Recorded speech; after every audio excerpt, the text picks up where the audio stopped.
players always kind of adapt. They try to play smarter and not harder because, the skills have, not eroded, but they've transitioned.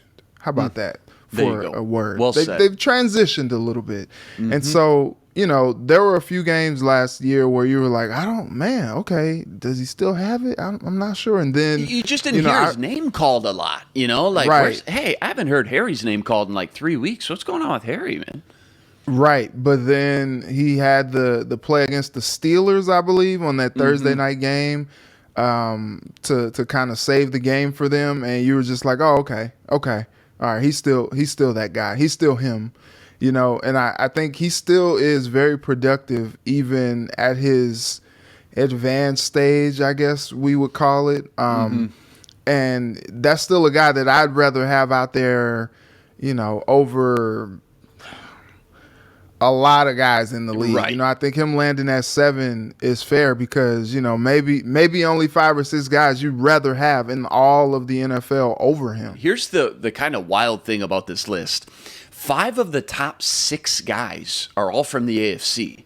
In order, Justin Simmons, Minkah Fitzpatrick, Kevin Byard, Derwin James. Your top 4 are all from the AFC. Then you got Budda Baker, the first NFC, followed by Jesse Bates at 6. So really, when it comes to the NFC, Smith's still the second best safety in the NFC behind only Cardinals' Budda Baker. And I know he's not in his prime anymore where, you'd get the 100-plus tackles, 3.5 sacks, 5 interceptions. But the thing that's special about Harry is his ability to do it all. He's just a coach's dream back there because you can line him up in so many different ways and packages. Swiss Army knife, they call him. He can drop back in center field and be the ball hawk. He can get up to the line of scrimmage, be almost an extra linebacker. Incredible instincts for the game has always been his forte, and that's something that not only doesn't diminish with time, but actually continues to get better. I mean, he understands the game so much more now than he did even, 5-6 years ago. And because he was never a guy that based his play solely off athletic ability, but more football smarts, IQ, and awareness, I think he can still play at a Pro Bowl level. And what nobody's talking about much is he's going to be a mentor and coach on the field for the next wave and really mold guys like Lewis Seen and Cam Bynum, which is probably what I'm most excited about. We've talked about it before, but that was right after the draft. Now that we're getting closer to training camp, how do you think this safety core for the Vikings shakes out? Is it Harry and Bynum right out the gate? They sprinkle in Seen a little bit. Do you think we see 3 safety looks right away in week 1? What's the gameplay, if you had to guess, with finding a way to get all 3 of these guys on the field? Well, I know you don't take Seen in the first round if you're not ready to use him. Exactly. It's just funny because we've had, all these other drafts, the NBA draft, the NHL draft, and these guys are getting taken and you're like, oh yeah, like I remember Bill Guerin when talking about their first round draft pick, their first round draft pick, he was just like, oh yeah, we'll see him in a couple years. And it's just like, oh, okay.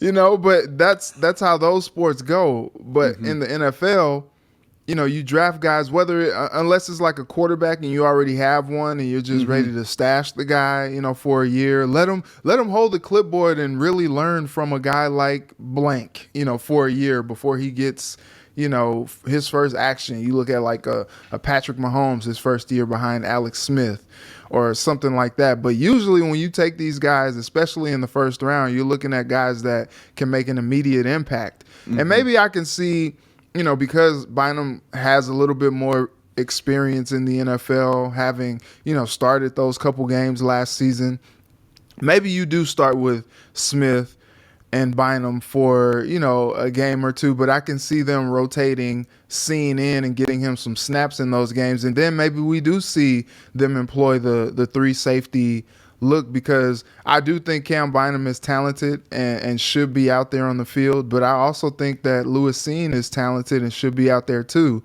There is a little bit of a learning curve when you come in, as a rookie, but what I do see is that, he kind of acclimates himself to the game, and then we kind of start seeing him in there, and then we see him kind of turning into that game wrecker that we expect to see him be when they drafted him in the first round. Obviously, it's a great problem to have. too much talent, trying to figure out which one of these young guys is going to start to kind of rise to the top a little bit first. Training camp's going to be a huge indicator as far as where the Vikings coaching staff has these guys ranked and playing in different positions, in different schemes, different packages, things like that. You know, if Harrison Smith truly is getting a little slower, maybe it's not the worst idea in the world on certain downs and distances to have him play more of a linebacker in the box type of role.